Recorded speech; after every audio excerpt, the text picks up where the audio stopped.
안녕하세요. KBS 특별기획 꿈꾸는 정원 진행을 맡은 아나운서 유도희입니다. 10년 만에 모인 꿈의 달이 주인공들과 함께 이 시대를 살아가는 청년들의 꿈과 비전 이야기하는 특별 강연 전해드리고 있습니다. 오늘은 두 번째 시간인데요. 우리가 참 어려워하는 이 과학의 대중화를 위해 노력하고 있는 이정모 관장의 강연 준비했습니다. 그래서 오늘 이 자리에도요, 꿈의 조각에 과학자를 그려넣은 주인공들과 함께하고 있습니다. 반갑습니다. 반갑습니다.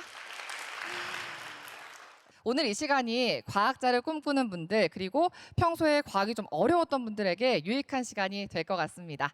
자, 그럼 오늘의 강연자 만나볼까요?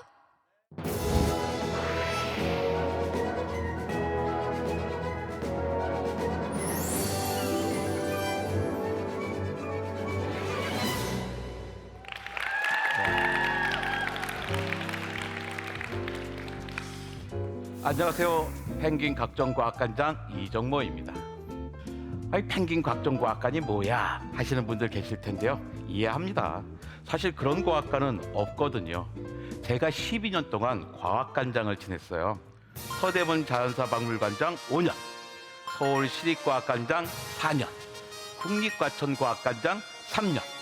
평소에 저를 이관장 또는 관장님이라고 부르던 선후배 친구들이 고민을 하는 거예요.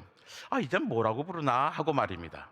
그들의 고민을 해결하기 위해서 얼마 전 퇴임하면서 얻은 개인 집필실 이름을 그냥 각종과학관이라고 지었어요. 각종과학관에서 일한 사람이 일하고 있는 곳이라는 뜻이죠. 약간 밋밋해서 그 앞에 펭귄이라는 학창시절 때 별명을 붙였습니다. 가끔 가다가 중고등학생들이 제게 자주 물어요. 아니, 관장님은 과학과 수학을 얼마나 잘했길래 과학가가 됐습니까? 하고 말입니다. 이럴 때마다 저는 고민에 빠집니다. 뭔가 근사한 대답을 하고 싶거든요. 어릴 때 어머니가 읽어주시던 과학책이라든지 아니면 아버지와 함께 떠난 캠핑에서 나를 사로잡은 밤하늘의 별무덤 같은 거 말이에요. 그런데요, 저는 그런 경험이 없어요. 딱히 과학자가 될 마음이 없었습니다.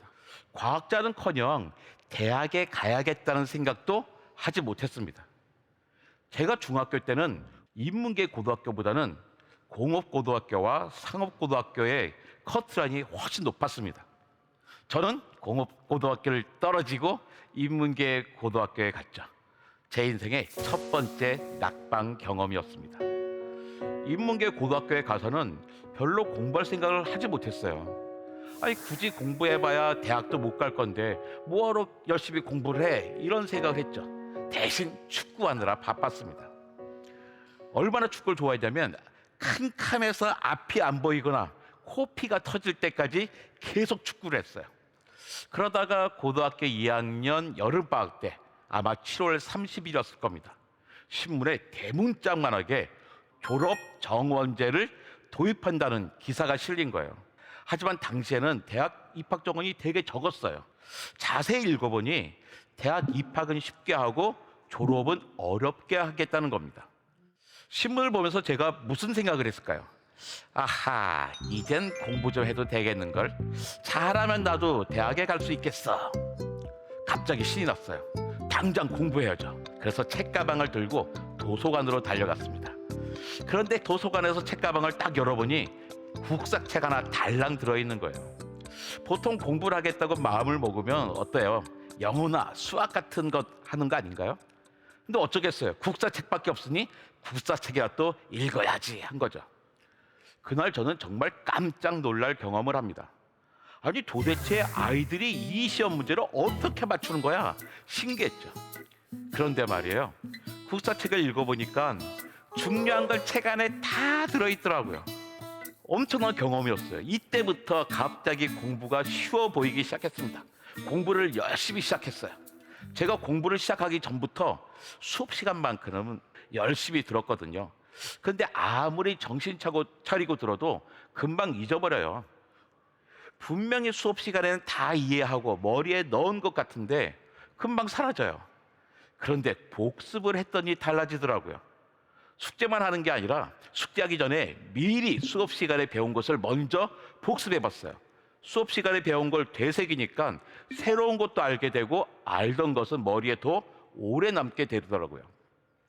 그런데 더 좋은 건 따로 있었습니다. 내일 학교에서 배울 걸 미리 한번 보는 거예요. 내가 뭘 모르는지 알고 수업에 들어가니까 선생님이 바로 나를 위해서 가르치시는 것 같았어요. 성적이 꾸준히 오를 수밖에 없었죠.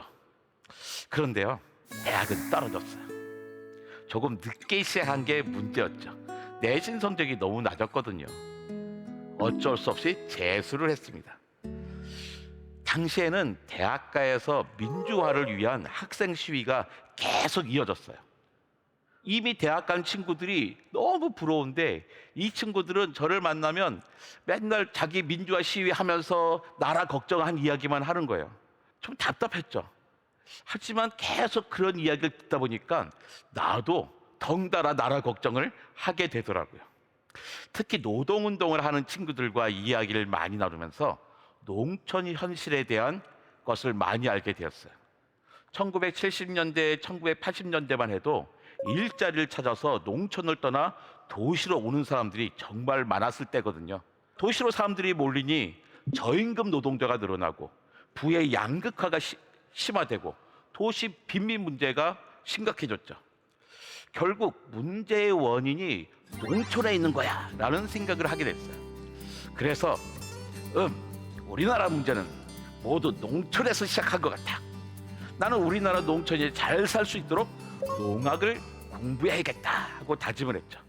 그렇게 두 번째 학력고사를 받고 다행히 엄청나게 좋은 성적을 받았습니다. 그때는 고등학교 선생님과 함께 대학 원서를 써야 하는데 재수생이다 보니까 고3 때 담임 선생님이 아니라 고1 담임 선생님이 저를 딱 보고서 원서를 써주셨어요. 정모 성적 좋네. 그래, 뭘 하고 싶어? 네, 농화학 하고 싶습니다. 아니, 왜 농화학이야? 그냥 화학을 하지 그래. 아니요, 저 꼭 농화학 해야 돼요. 나라를 살려야 되거든요. 선생님 막 웃으면서 그래 그럼 서울농대 가 그러시더라고요. 안 돼요. 연세대교회 가야 됩니다. 저희 외할머니가 독실한 기독교인이어서 손자가 기독교 학교인 연세대교 가는 게 소원이시거든요. 그런데 어쩌냐? 연세대교는 농대가 없어. 어떻게 해? 그런 거예요. 선생님은 한참 고민하시다가 무릎을 딱 치셨습니다. 찾았다. 연대 생화학과에 가거라 한 거예요. 저는 선생님과 함께 환호까지는 아니더라도 박수를 치면서 기뻐했어요. 우리는 둘 다 생화학과의 생화가 살아있을 생의 꽃화인 거로 착각한 겁니다. 원예과 되는 정도 되는 줄 알았어요. 그런데 어떻게 해요? 한 달쯤 있다가 생화학이 살아있는 꽃이 아니라 생물과 화학이 합쳐진 걸 알게 됐죠. 잘못 알고 들어와서 그런지 전공 공부가 별로 재미없더라고요. 오히려 친구와 선배들과 함께 읽은 사회과학책이 더 가슴에 다가왔습니다. 그런데 대학교에 오니까요, 정말 큰 장점이 있었습니다. 정해진 과목만 공부하는 게 아니라 하고 싶은 공부를 스스로 선택해서 마음대로 할 수 있었어요. 전공에 구애 없이 다양한 학문을 공부할 수 있는 거죠. 그래서 정말로 하고 싶은 공부를 원 없이 했습니다. 2학년 때는 경제학, 3학년 때는 철학, 4학년 때는 또 목사가 되고 싶었던 생각에 신학과 수업도 들었죠. 그런데 대학원 원서를 쓸 때는 다시 생화학부로 썼어요. 아니, 다른 공부하느라 생화학 공부는 하지도 않아놓고선 생화학 원서 썼으니 어떻게 됐겠어요? 당연히 생화학과 대학원을 떨어지고 대학원도 재수하게 됐죠. 생화학과 대학원에 6개월 후에 간 다음에는 인삼사포닌이 저밀도 지방단백질 수용체 형성에 미치는 연구를 가지고 쥐똥을 가지고 했어요. 쥐를 열심히 키웠고요. 쥐똥 열심히 모아서 잘 말려서 실험에 활용했죠. 정말 수많은 실험을 시행착오를 거치면서 열심히 했습니다. 대학원을 졸업하자마자 결혼했습니다. 아시잖아요. 괜찮은 남자들을 여자들이 가만히 두나요. 결혼한 다음에 군대에 갔어요. 석사장교라고 부르는 요즘은 없는 6개월짜리 단기 코스였죠. 한국 대학원을 졸업하고 저처럼 시험을 보고 온 친구들도 있었지만 대부분은 외국 대학원을 졸업하고 인터뷰를 하고서 들어온 사람들이었습니다. 같이 공부한 이야기를 해보니까 그들의 연구 환경이 너무 좋은 거예요. 아, 나도 저런 데서 연구해보고 싶다. 저런 선진국에서 공부하고 싶다라는 생각이 들었어요. 그런데 제 성적이 대학 성적이 별로 안 좋았을 거 아니에요. 공부를 열심히 안 했으니까. 그러니까 어떻게 해요? 미국 같은 데 가면 장학금을 받을 수가 없겠죠. 어쩔 수 없었습니다. 그래서 독일로 가기로 했어요. 왜냐하면 독일은 학비가 없거든요. 제가 독일에 유학을 가면서 결심했던 게 하고 싶은 공부를 하자는 거였습니다.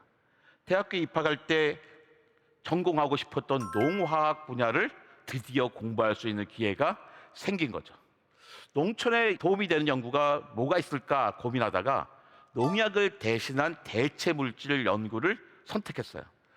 당시에는 화학물질로 만든 농약 때문에 환경 오염도 심각하고 농민들의 건강 문제가 아주 안 좋았거든요.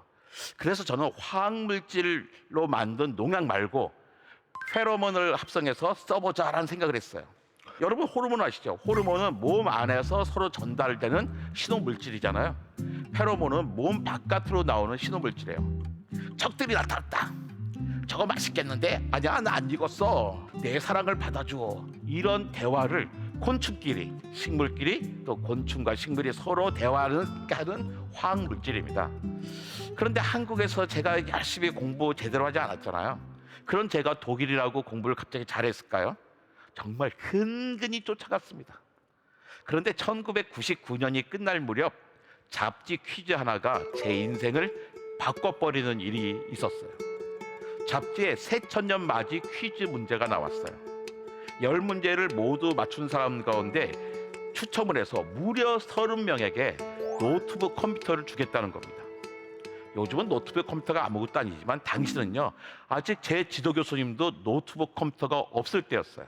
그리고 저는 반드시 그 노트북 컴퓨터가 내 거가 될 걸 생각했어요. 확신했어요. 왜냐하면 1번 문제가요, 지난 1000년 동안에 모두 며칠이나 있었는가 하는 물음이었거든요. 여러분 생각해 보세요. 1000년 동안에 며칠이나 있었을까? 1001년 1월 1일부터 2000년 12월 31일까지가 모두 며칠이냐는 겁니다. 설마 여러분 가운데 아 그래? 그 365 곱하기 1000에서 36만 5천이라고 단순하게 생각하는 분은 안 계시겠죠? 아마 대부분은 4년마다 있는 윤년을 생각해서 36만 5,250일이라고 답하실 겁니다. 그런데 그렇게 간단하지가 않아요. 4로 나뉜다고 다 윤년이 아닙니다. 100으로 나뉘는 해 있잖아요. 1700년, 1800년, 1900년은 윤년이 아니에요. 그런데 다시 2000년처럼 400으로 나눠지는 해는 다시 윤년입니다. 근데 이 규칙이 언제 생겼냐면 1582년에 생겼어요. 그 전까지 4로 나눠지면 다 윤년이었습니다. 그런데 봐요. 지난 1000년에 모두 며칠이 있었냐는 문제를 풀려면 윤년에 관한 천문학적인 지식도 있어야 되고, 이 규칙이 1582년에 생겼다는 유럽 중세자도 알아야 되는 거잖아요. 이걸 아는 사람이 도대체 몇 명이나 있겠어요. 저는 알고 있죠. 그러니까 이 문제는 당연히 내가 상품을 받는 거라고 생각했어요. 근데 다음 달 잡지가 나오자마자 얼른 당첨자 명단을 찾아봤는데 제 이름이 없는 거예요. 알고 봤더니 제 답이 열흘이나 틀린 거예요. 아, 어떻게 이런 일이 생길 수가 있지? 이걸 추적하다 보니 세계 달력 역사를 공부하게 되었습니다. 범인은 율리우스 케이사르였습니다. 율리우스가 이집트 달력을 도입했거든요. 그때 1년을 그냥 365.251이라고 정한 거예요. 365에다가 4년에 한 번씩 윤년을 넣으면 되는 거죠. 그런데 그때도 이미 1년은 365.2421이라고 알고 있었는데 말이에요. 365.251은 계산하기 편한데 365.2421은 딱 봐도 귀찮은 숫자잖아요. 그 차이가 매년 11분 14초가 납니다. 율리우스 케이사르가 보기에는 아니 11분 14초가 뭐 대단하다 그래, 이런 작은 차이가 뭐가 중요하겠어 하면서 무시해버린 거예요. 그런데 그게 16세기가 되었을 때는 그 차이가 무려 열흘이나 나게 된 거죠. 그러니까 제가 노트북을 받지 못하게 된 것은 순전히 율리우스 케이사르 때문입니다. 이런 역사를 정리하다 보니 달력과 권력이라는 책을 쓰게 되었습니다. 독일 유학 중에 쓴 책이에요. 학생 때 쓴 책이죠. 이 책으로 제 인생이 바뀌게 됩니다. 제가 독일 유학 중에 심지어 과학책을 어떻게 쓸 수 있었겠어요? 아마 제 평생 책을 가장 많이 읽었을 때가 독일 유학생 때였을 겁니다. 그럴 수 있었던 것이 독일에는 책이, 그것도 과학책이 분야별로 정말 엄청나게 많았기 때문입니다. 독일의 도서관에 가보면요, 정말 많은 책이 있는데요, 사서 선생님들의 독서량이 어마어마했어요. 제가 달력에 관한 책을 자꾸 빌리니까 눈여겨보고 있다가 제가 딱 오잖아요. 미리 달력에 관한 책을 찾았다가 딱 주시는 거예요. 제가 어느 순간부터 달력책 그만 읽고 싶어요. 그래도 계속 주세요. 이 새로운 책을 찾아서. 지금 생각하면 정말 고마운 분들이죠. 사서 선생님들이 책을 마구 권할 수 있는 것은 책이 그만큼 많았기 때문입니다. 그래서 달력과 권력 책을 쓸 때도 도서관에서 필요한 과학책을 마음껏 찾아보고 책을 쓸 수 있었습니다. 사실 당시 한국의 상황은 좀 많이 안 좋았어요. 교과서 말고는요, 과학책이 많지 않았어요. 읽고 싶은 책을 구하기가 쉽지 않았죠. 제가 안양대학교 교수를 할 때 전북 부안에 중학생 글쓰기 캠프에 초대받은 적이 있어요. 저는 캠프의 마지막 강연으로 과학 글쓰기란 수업을 맡았습니다. 내용은 결국 과학책을 많이 읽어야 돼라는 것이었어요. 강의가 끝난 다음에 3학년 학생이 딱 질문하더라고요. 교수님은 중학교 때 어떤 과학책 읽으셨나요? 저는 잠시 멍했습니다. 제 강의의 요점은 글을 잘 쓰려면 우선 많이 읽어야 된다는 건데, 정작 저는 중학교 때 과학책을 한 권도 안 읽었거든요. 이게 중학교 때만이 아니에요. 고등학교와 대학 때도 교과서 외에는 과학책을 읽은 적이 없어요. 그때라고 과학책이 아주 없었던 것은 아닌데, 아무튼 저는 교양과학서를 읽지 못한 채 자랐습니다. 오로지 교과서만 읽었죠. 그런데 독일에 갔더니 대학교 앞에 대형 서점의 한 층의 절반이 과학책인 거예요. 책을 뒤적이고 있으면 서점의 사서가 와서 이런 거 저런 거 막 물어보더니, 그러면 이런 책이 좋겠네 하고 책을 권해줘요.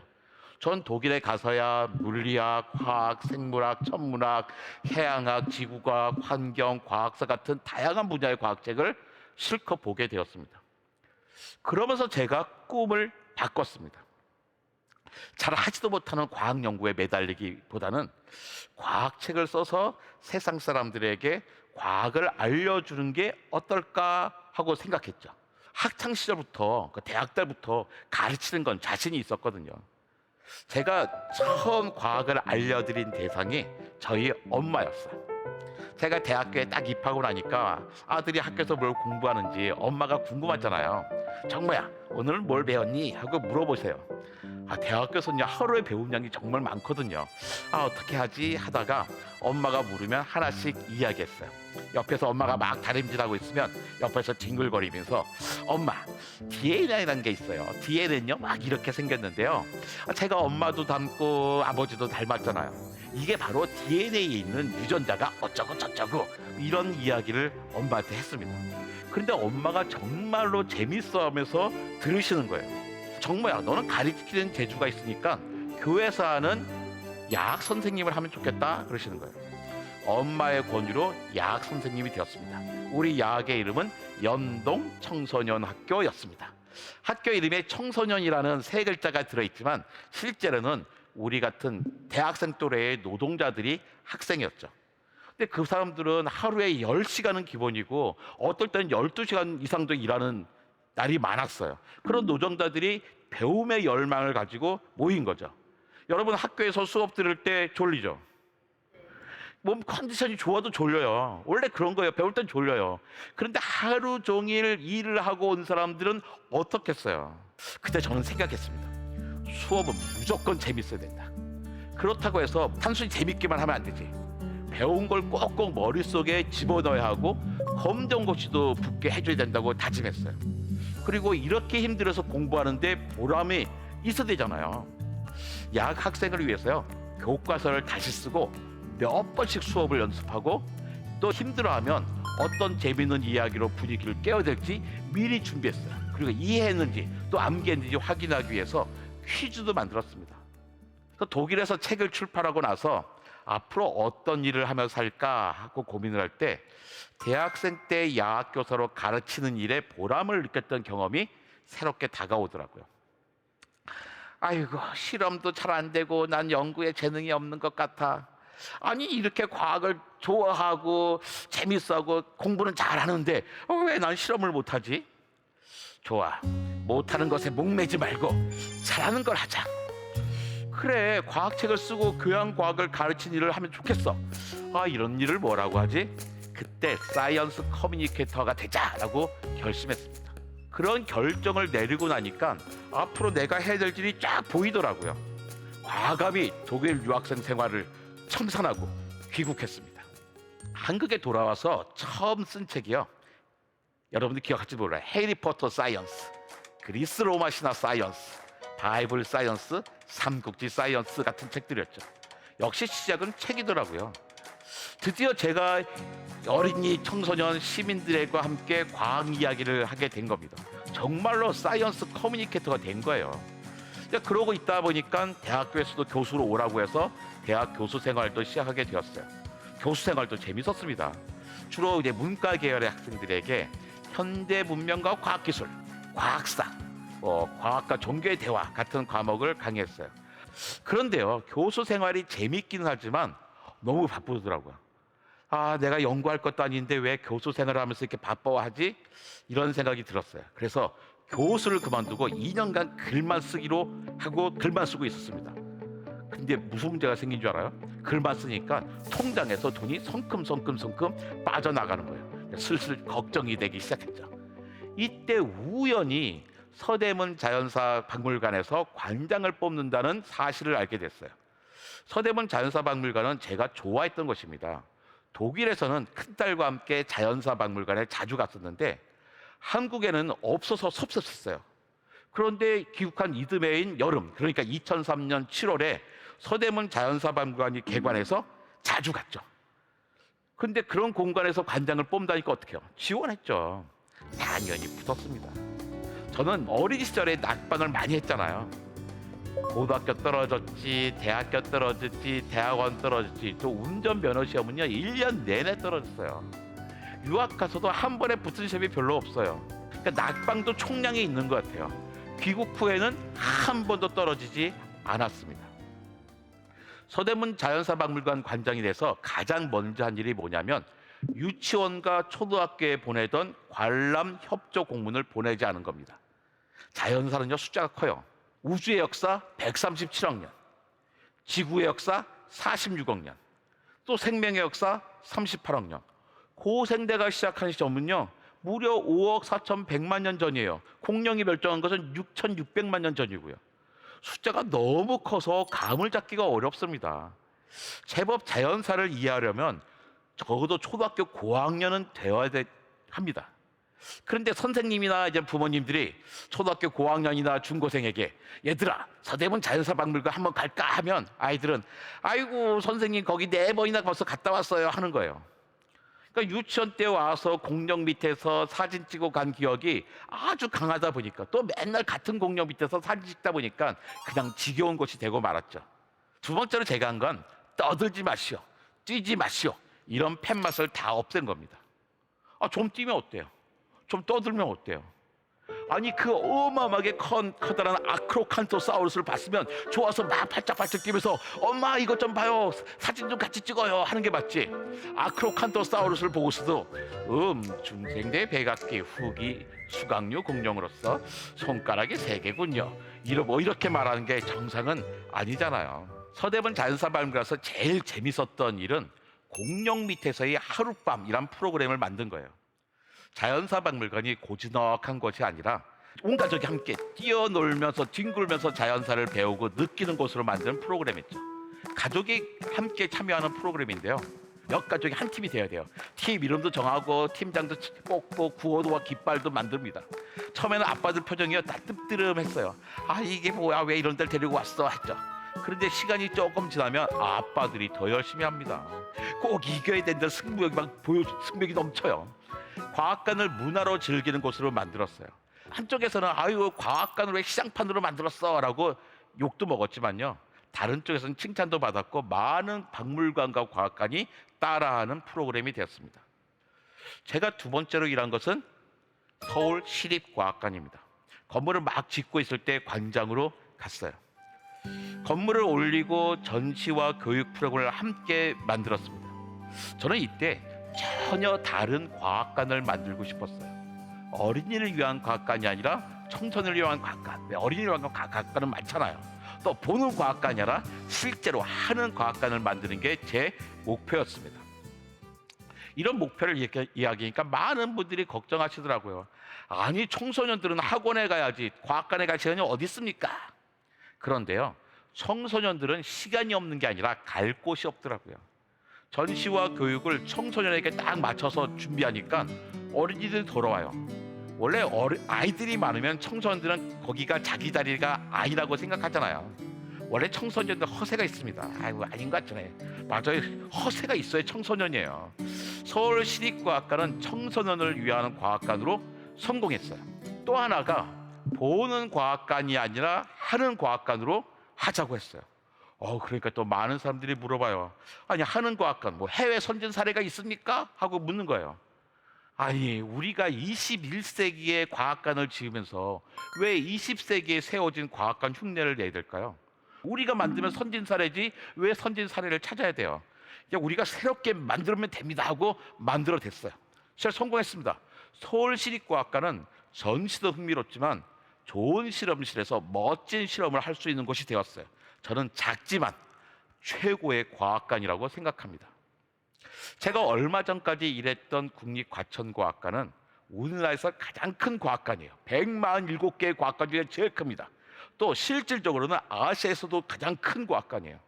대상이 0세부터 100세까지입니다. 모든 분야에 전시가 되고 있는 것이죠. 구독 서비스를 통해서 전국적인 교육도 하고 있습니다. 또 많은 과학자들이 모여 있습니다. 그런데 전시는 주로 외부 업체들이 맡아서 하고 있더라고요. 저는 우리 동료 과학자들의 뜻을 모았어요. 우리 외부에 맡기지 말고 우리가 직접 하자. 우리가 직접 고민해서 기획하고 설계하고 시제품을 만들어서 전시하자. 그리고 우리가 만든 것들을 다른 과학관 그리고 외국 과학관에 가서 전시하게 하자. 그리고 우리 과학관은 최고의 과학관이니까 선진국답게 최고의 과학관다운 일을 해야 되지 않겠어 한 거죠. 이제 시작 단계지만요, 실제로 많은 변화가 있었습니다. 또 과천과학관 과학자들이 직접 어린이와 청소년 또 시민을 위한 과학책을 써서 소통하고 있죠. 아니, 과천과학관 과학자들은 그렇지 않아도 바쁜 사람들이 왜 책도 쓰고 있을까요? 20세기에는요, 글을 쓰고 읽을 수 있으면 행복했습니다. 문해력이 있으면 문화인으로 살 수 있었어요. 문해력이 읽고 쓰는 능력이 행복의 근원이었습니다. 그런데 지금은 어떻습니까? 21세기잖아요. 문해력만으로 되지 않습니다. 여기에 하나가 더 필요해요. 그것이 바로 과학입니다.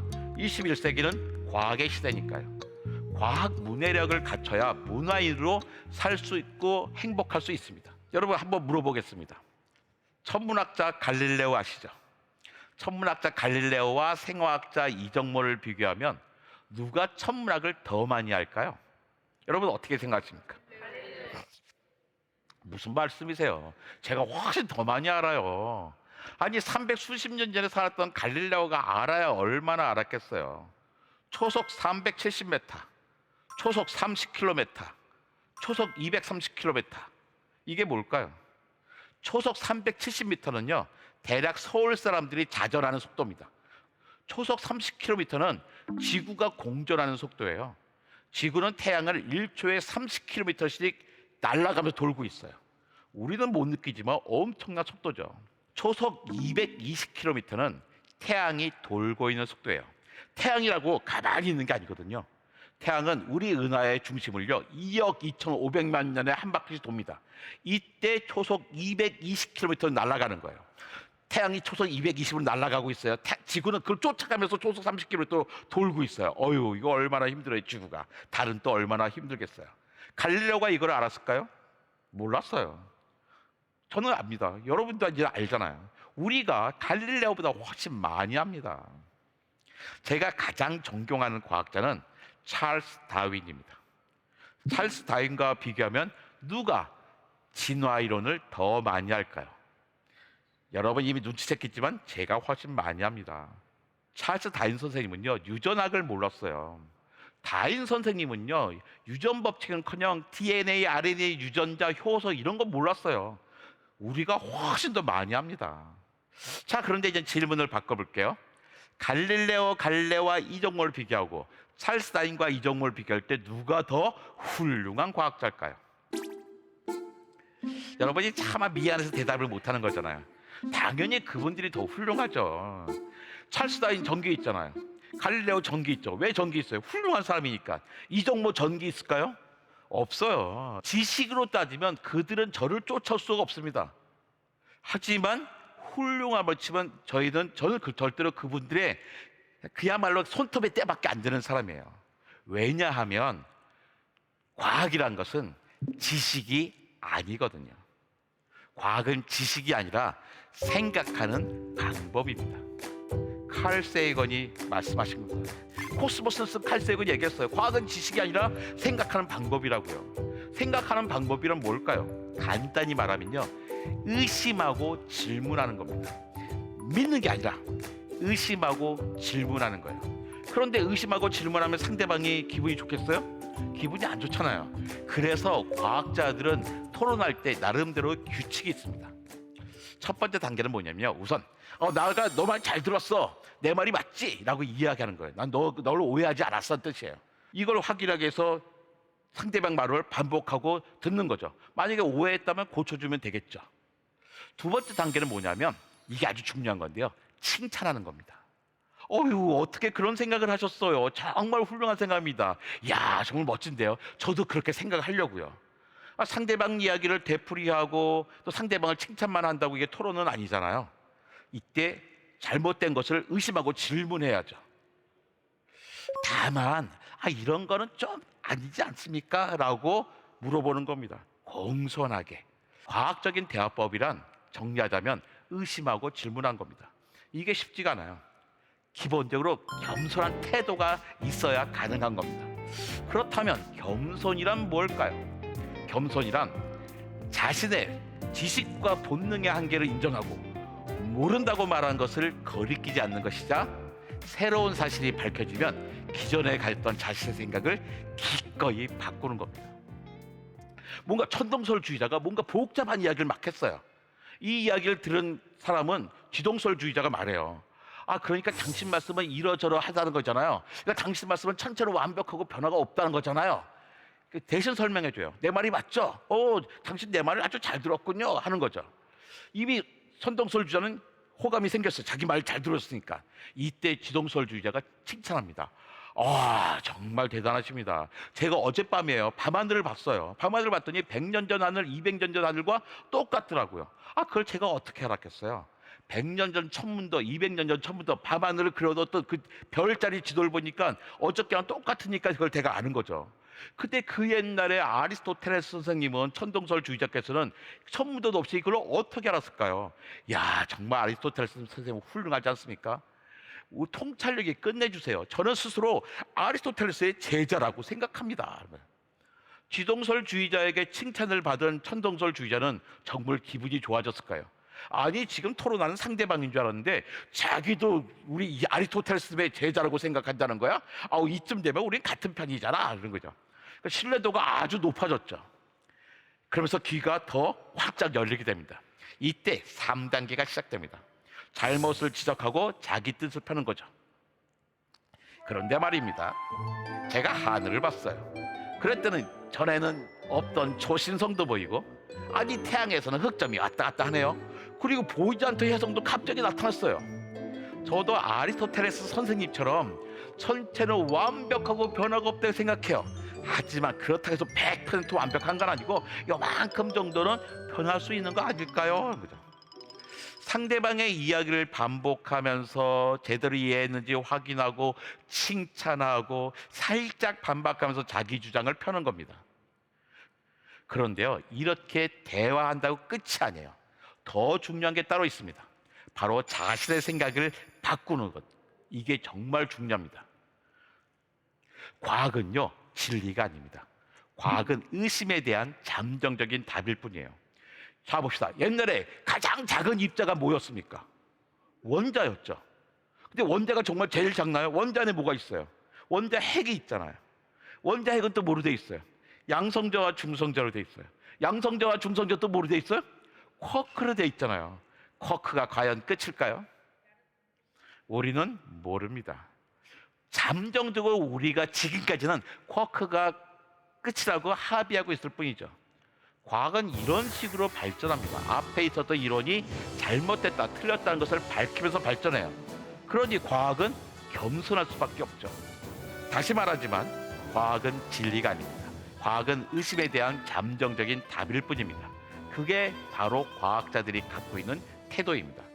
이런 태도가 과연 과학자에게만 필요할까요? 이 세상을 살아가는 모든 사람에게 필요한 자세라고 생각합니다. 여러분 가운데 과학자가 되고 싶은 친구들이 있죠. 10년 전에 여러분의 꿈이 과학자였잖아요. 그래서 여기 모였잖아요.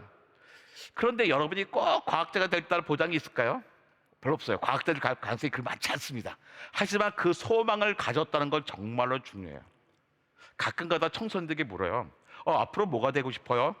글쎄요, 몰라요. 이런 대답이 많습니다. 대답하기 귀찮아서일 수도 있고 실제로 자기의 소망, 뭐가 되고 싶은지 모를 수도 있는 거예요. 안타깝습니다.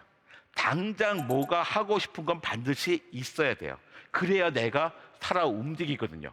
자동차 내비게이션에 목적지를 딱 찍었다 해가지고 한 번에 딱 찾아가나요? 그러기 어렵잖아요. 빙글빙글 돌고 추리고 놓치고 하지만 결국 어떻게 해요? 목적지에 가죠. 그 사이에 우리는 계속 움직이면서 주변을 관찰할 수 있었어요. 운전석에 딱 앉았는데 운전석에 목적지가 없으면 어떻게 돼요? 우리 꼼짝도 못하고 그 자리에 가만히 있는 거예요. 우리의 소망은 계속 바뀝니다. 괜찮습니다. 아무튼 움직이잖아요. 오늘 댄서가 되고 싶어요? 그럼 어떻게 해요? 오늘 춤을 추는 연습을 할 거예요. 내일 농구 선수가 되고 싶어요? 어떻게 해요? 오늘 림을 향해 공을 던지겠죠. 뭐든지 하면서 내 근력을 키워나가는 겁니다. 이 근육들이 언젠가는 나에게 쓸모가 있을 겁니다. 우리 인생은 깁니다. 여러분은요, 큰일 없으면 120살까지 살 겁니다. 한 개가 아니라 최소한 서너 개의 직업을 가져야만 돼요. 세상을 유연하게 살아가고 적응할 수 있어야 됩니다. 이때 과학자가 아닌 사람들도 과학자의 태도를 갖춘다면 훨씬 행복할 수 있겠죠. 상대방의 이야기를 잘 듣고 내 입으로 확인하고 칭찬하고 그러면서 자기 주장을 펴니다. 이런 겸손한 태도를 갖는다는 것은 자신의 지식과 본능의 한계를 인정하고 모른다고 말하는 것을 거리끼지 않는 것이자 새로운 사실이 밝혀지면 기존의 생각을 기꺼이 버리고 바꾸는 것이에요. 여러분은 지금 어떤 꿈을 꾸고 계십니까? 10년 전엔 과학자였다면서요. 오늘은 어떤 꿈을 꾸고 계십니까? 꿈이 없다면 그냥 아무 꿈이나 하나 잡아보세요. 주변에 보이는 것, 주변에 보이는 어떤 사람을 모범으로 삼아보세요. 그리고 그 꿈을 이루기 위해서 지금 뭐든지 하십시오. 이 꿈이 바뀌면 어떡하지? 이 꿈을 이루지 못하면 어떡하지? 이런 생각은 지금 필요 없습니다. 그냥 해보세요. 꿈이 바뀌면 새로운 행동을 하면 됩니다. 새로운 목적지를 내비게이션에 입력하면 됩니다. 지금에 집중하십시오. 다른 것 귀찮게 생각하지 마셔도 돼요. 나중은 중요하지 않습니다. 오른손으로 지금 여러분이 원하는 림을 향해 공을 던지시는 거예요. 다만 지금 이 오른손과 림에 집중하세요. 왼손은 다만 거들 뿐입니다. 오늘은 여기까지 하겠습니다. 감사합니다.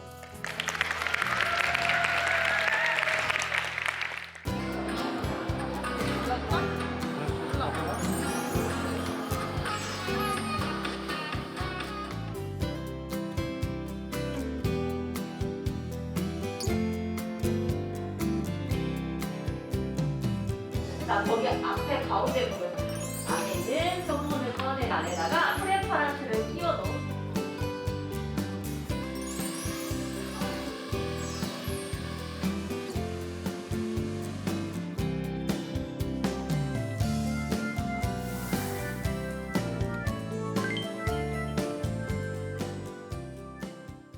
야, 강의 진짜 잘 들었습니다. 저는 사실 과학 이야기라고 해서 좀 지루하거나 좀 어렵거나 딱딱할 줄 알았는데 말씀을 너무 잘하세요. 비결이 있나요?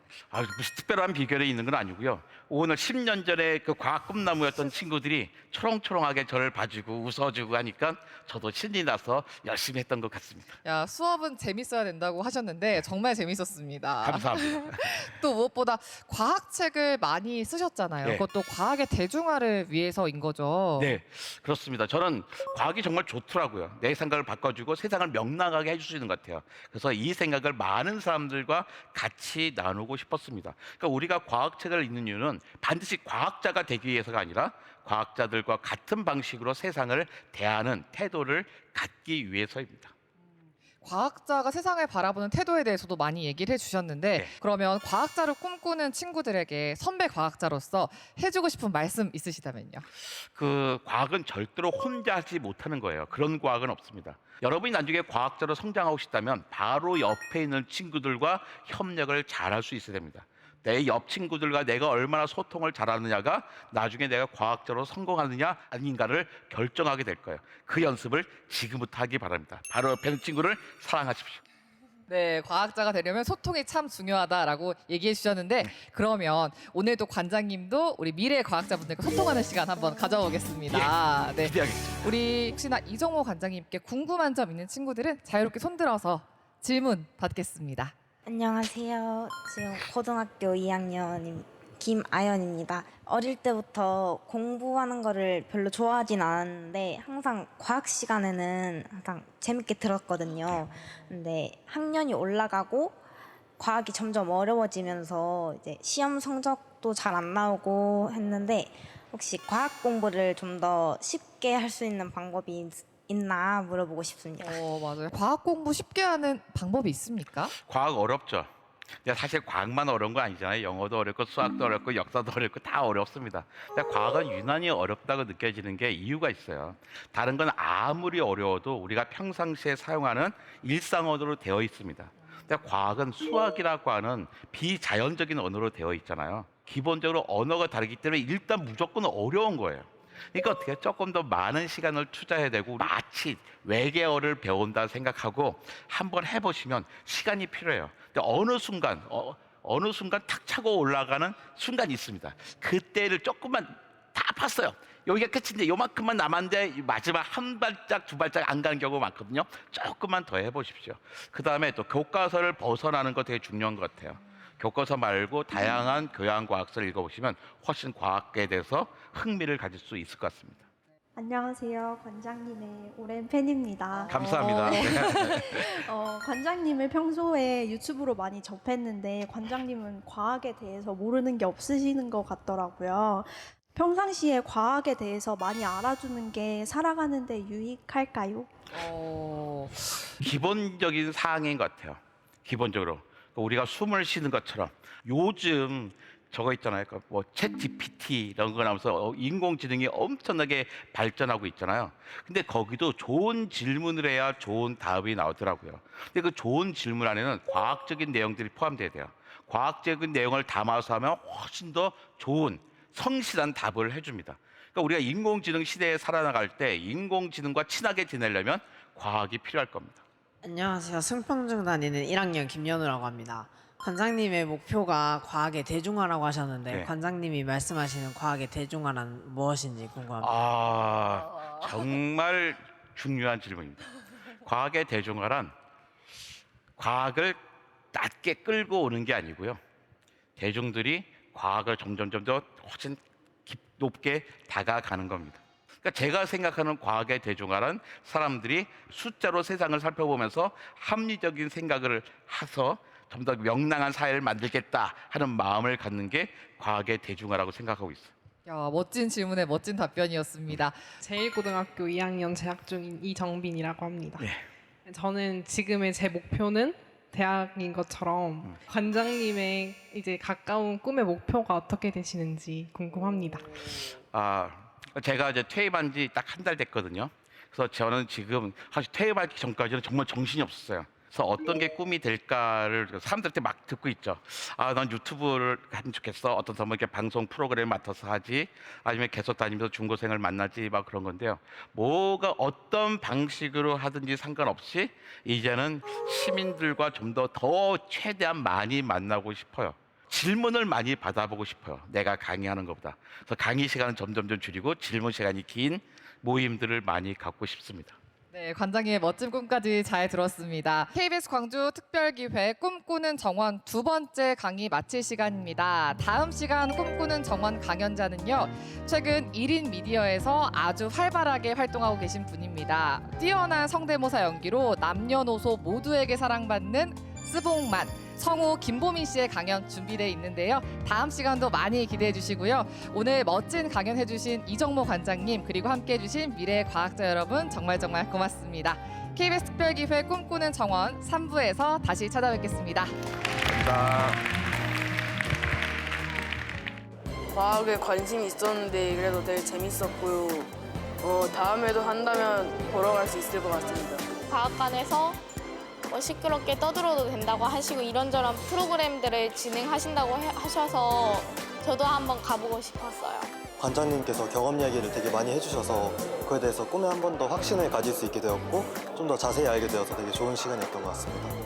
저도 미래의 교사를 꿈꾸고 있는 사람으로서 학생들과 소통하는 교육 커뮤니케이터가 되어야겠다는 생각을 하게 되었습니다.